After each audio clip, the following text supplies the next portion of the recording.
നമസ്കാരം. എല്ലാ സജ്ജനങ്ങൾക്കും സന്ധ്യാദീപത്തിലേക്ക് സ്വാഗതം.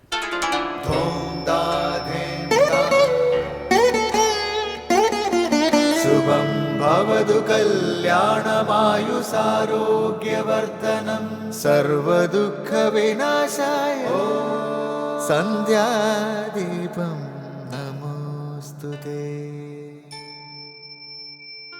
നാമം ജപായനം പുണ്യം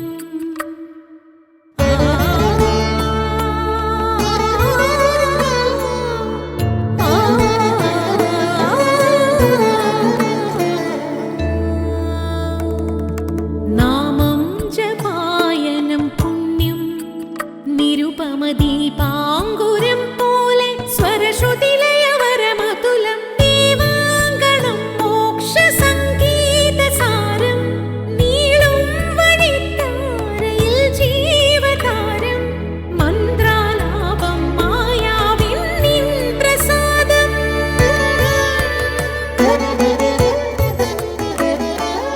ഇരുൾ നീങ്ങിയുണരുന്ന തെളിനാളദീപം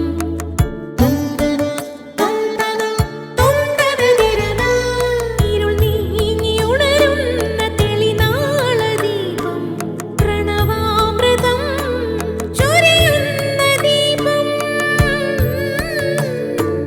ദീപം ദീപം ദീപം ദീപം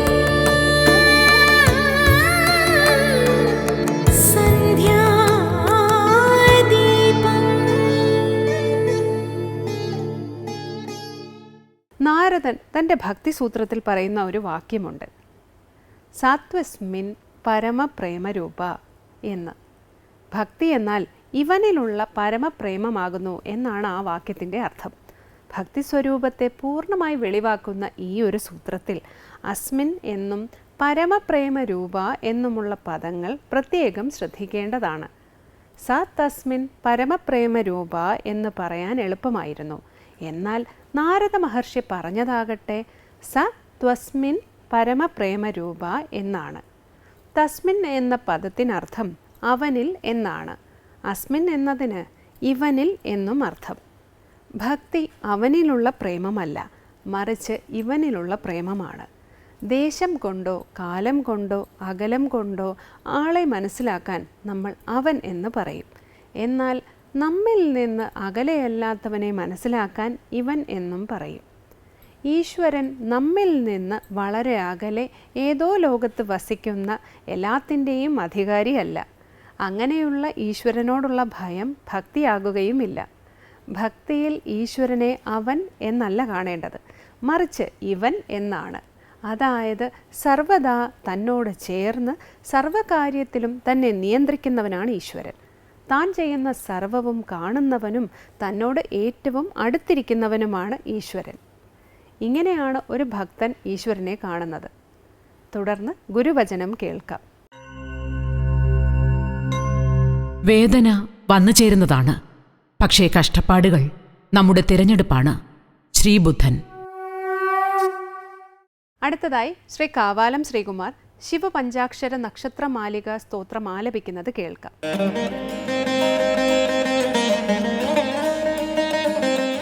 കാലഭീത വിപ്രബാലപാലതേ നമഃ ശിവായ ശൂലഭിന്ന ദുഷ്ടദക്ഷ ഭാലതേ നമഃ ശിവായ മൂലകാരണായ കാലകാലതേ നമഃ ശിവായ പാലയാധുന ദയാലവാലതേ നമഃ ശിവായ കാലഭീത വിപ്രബാലപാലതേ നമഃ ശിവായ ശൂലഭിന്ന ദുഷ്ടദക്ഷ ഭാലതേ നമഃ ശിവായ മൂലകാരണായ കാലകാലതേ നമഃ ശിവായ പാലയാധുന ദയാലവാലതേ നമഃ ശിവായ സന്ധ്യാദീപം.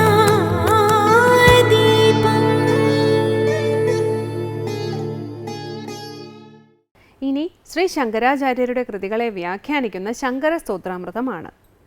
ഒരേ സമയം സജ്ജനത്തിന് അഭയം നൽകുകയും മറുവശത്ത് ദുഷ്ടശിക്ഷണം നടത്തുകയും ചെയ്യുന്നത് ശ്രീ പരമേശ്വരൻ്റെ ലീലയാണ്. ഭഗവാൻ കാലകാലനുമാണ്. ദേശകാലങ്ങളാൽ ഉണ്ടാക്കപ്പെടുന്ന സംസാരഭ്രമത്തെ മുഴുവൻ ഇല്ലാതെയാക്കുന്നവനാണ് കാലകാലൻ. അങ്ങനെയുള്ള മൂലകാരകനായ സത്യസ്വരൂപനായ ശിവന് നമസ്കാരം. ശ്രീ ശങ്കരാചാര്യ രചിച്ച ശിവപഞ്ചാക്ഷര നക്ഷത്രമാലികാ സ്തോത്രത്തെ സ്വാമി ചിദാനന്ദപുരി വ്യാഖ്യാനിക്കുന്നത് ഇനി കേൾക്കാം.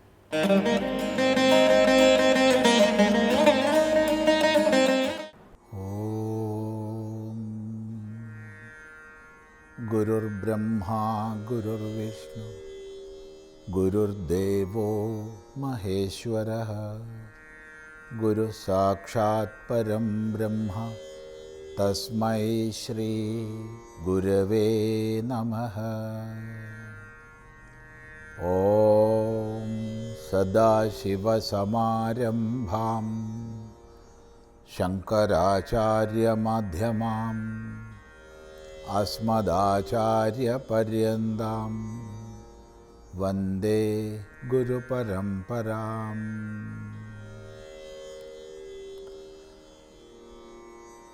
ശങ്കര സ്തോത്രകൃതികളിൽ ശിവപഞ്ചാക്ഷര നക്ഷത്രമാലാസ്തോത്രം അഥവാ മാലികാസ്തോത്രം 2-ാം ശ്ലോകമാണ് നമ്മൾ ശ്രദ്ധിക്കുന്നത്. നക്ഷത്രങ്ങളെപ്പോലെ 27 ശ്ലോകങ്ങൾ ചേർന്ന മാല. ഓരോ ശ്ലോകത്തിലും 4 പാദങ്ങളുള്ളതിൽ എല്ലാ പാദങ്ങളും തന്നെ നമഃശിവായ എന്നതിൽ അവസാനിക്കുന്നു. അപ്പോൾ അവിടെ അവസാനം നമ്മൾ ശ്രദ്ധിച്ചത് കാലഭീത വിപ്രബാല പാല എന്നും ശൂലഭിന്ന ദുഷ്ടദക്ഷഭാല എന്നും 2 സംബോധനകളാണ്. കാലനാൽ ഭയഭീതനായ ബാലനെ, വിപ്രബാലനെ പാലിച്ചവൻ, മാർക്കണ്ഡേയനെ കാലനിൽ നിന്ന് രക്ഷിച്ചവൻ. അതേ സമയത്ത് ശൂലഭിന്ന ദുഷ്ടദക്ഷഭാല, ദുഷ്ടനായ ദക്ഷൻ്റെ ഭാലദേശം ശൂലത്താൽ ഭേദിച്ചവൻ. ഈ 2 നാമങ്ങൾ ഒന്നിച്ചാണ്. ഒന്ന് ഭക്താഭയം എന്നുള്ളതാണ്. ഭക്തന്, സജ്ജനത്തിന് അഭയം കൊടുക്കുന്ന ഭഗവാൻ. മറ്റതാകട്ടെ ദുഷ്ടശിക്ഷണമാണ്. ദുഷ്ടശിക്ഷണമെന്ന് പറയുമ്പോൾ ദക്ഷൻ യാഗം നടത്തിയത് വ്യവസ്ഥയെ വെല്ലുവിളിക്കാൻ വേണ്ടി മാത്രമാണ്. വ്യവസ്ഥ എന്ന് പറയുമ്പോൾ എല്ലാ യാഗങ്ങളിലും ഇന്നിന്ന ഹവിർഭാഗം ഇന്നിന്ന ദേവതകൾക്കെന്ന് വ്യവസ്ഥപ്പെടുത്തിയതാണ്. ഇപ്പം തൻ്റെ അഹങ്കാരം കൊണ്ട് ശിവനെ അപമാനിക്കാമെന്നുള്ള സങ്കല്പത്തോടു കൂടി യാഗം നടത്തുകയും ആ യാഗത്തിൽ ശിവനുള്ള ഭാഗം വയ്ക്കാതിരിക്കുകയും ചെയ്യുകയാണ്. അവിടെ വ്യക്തിപരമായി ശിവനെ അപമാനിച്ചു എന്നുള്ള വിഷയമല്ല, മാനാപമാനങ്ങൾ അവിടേക്കില്ല. എന്നാൽ വ്യവസ്ഥ നിലനിൽക്കണം. ആ വ്യവസ്ഥയെ തെറ്റിച്ചുകൊണ്ട് ശിവനുള്ള ഹവിർഭാഗം വയ്ക്കാതിരിക്കുകയും സതിയെ അപമാനിക്കുകയും ചെയ്തപ്പോൾ അനന്തരം സതി സ്വന്തം യോഗാഗ്നിയിൽ ശരീരം ഉപേക്ഷിച്ചപ്പോൾ അത്യന്ത ക്രുദ്ധനായ വീരഭദ്രസ്വാമി ദക്ഷൻ്റെ നെറ്റിത്തടം തൻ്റെ ശൂലത്താൽ അടിച്ചു പൊട്ടിച്ചു. അവിടെ വീരഭദ്രസ്വാമി ശിവഭഗവാൻ തന്നെയാണ് എന്നുള്ള കാഴ്ചപ്പാടോടുകൂടിയാണ് ഈ ക്രിയയെ ശിവനിലേക്ക് ചേർക്കുന്നത്. ഒരേ സമയത്ത് ശിഷ്ടരക്ഷണവും ദുഷ്ടശിക്ഷണവും രണ്ടും ചെയ്യുന്ന ഭഗവത് ഭാവത്തെയാണ് കാലഭേദ വിപ്രബാല പാലതേ നമ ശിവായ ശൂലഭിന്ന ദുഷ്ടദക്ഷഭാലതേ നമ ശിവായ. ഈ 2 നാമങ്ങളിലൂടെ പറഞ്ഞിട്ടുള്ളത്. തുടർന്ന് മൂലകാരണായ കാലകാലതേ നമ ശിവായ പാലയാധുനാ ദയാലവാലതേ നമ ശിവായ. ഹേ കാലകാല, സംബോധനയാണ്. ഹേ കാലകാല, കാലനും കാലനായവൻ, കാലനെപ്പോലും ഇല്ലാതാക്കുന്നവൻ. അഥവാ കാലം, ദേശകാലങ്ങളെ കൊണ്ടാണല്ലോ ഈ സംസാരപ്രതീതി മുഴുവൻ നിലനിൽക്കുന്നത്. എവിടെ ദേശം പറഞ്ഞോ അവിടെ കാലവും, എവിടെ കാലം പറഞ്ഞോ അവിടെ ദേശവും അന്തർഭവിക്കും. അപ്പം ദേശകാലങ്ങളാൽ ഉണ്ടാക്കപ്പെടുന്ന സംസാരഭ്രമത്തെ മുഴുവൻ ഇല്ലാതാക്കുന്നവൻ കാലകാലൻ. ഹേ കാലകാല തേ നമശിവായ, നിനക്കായിക്കൊണ്ട് ശിവനായിക്കൊണ്ട് നമസ്കാരം. എങ്ങനെയുള്ള കാലകാലൻ? മൂലകാരണായ, മൂലകാരണ സ്വരൂപനായിക്കൊണ്ട് നമസ്കാരം. അവിടെ കാലഭീത വിപ്രബാലപാല എന്നും ശൂലഭിന്ന ദുഷ്ടദക്ഷപാല എന്നും കാലകാല എന്നും 3 സംബോധനകളാണ്. എന്നാൽ മൂലകാരണായ എന്നുള്ളത് ചതുർത്ഥിയിൽ ശിവായ എന്നുള്ളതിനോട് ചേർത്ത് പറയേണ്ടതാണ്. ഇപ്പം സർവപ്രപഞ്ചത്തിനും മൂലകാരണമായ സത്യസ്വരൂപനായിക്കൊണ്ട് നമസ്കാരം. മൂലകാരണായ ശിവായ നമഃ. അങ്ങനെ സുന്ദര പദാവലികളെ കൊണ്ട് ഉള്ള കീർത്തനമാണ്. നമുക്ക് ക്രമമായി ശ്രദ്ധിക്കാം. അവസാനമായി ദീപാരാധനയാണ്. ക്ഷേത്രസന്നിധിയിലെത്തി അവിടുത്തെ പ്രതിഷ്ഠാവിശേഷങ്ങൾ അറിഞ്ഞ ശേഷം മംഗളാരതി തൊഴുതു മടങ്ങാം. എല്ലാവർക്കും നമസ്കാരം.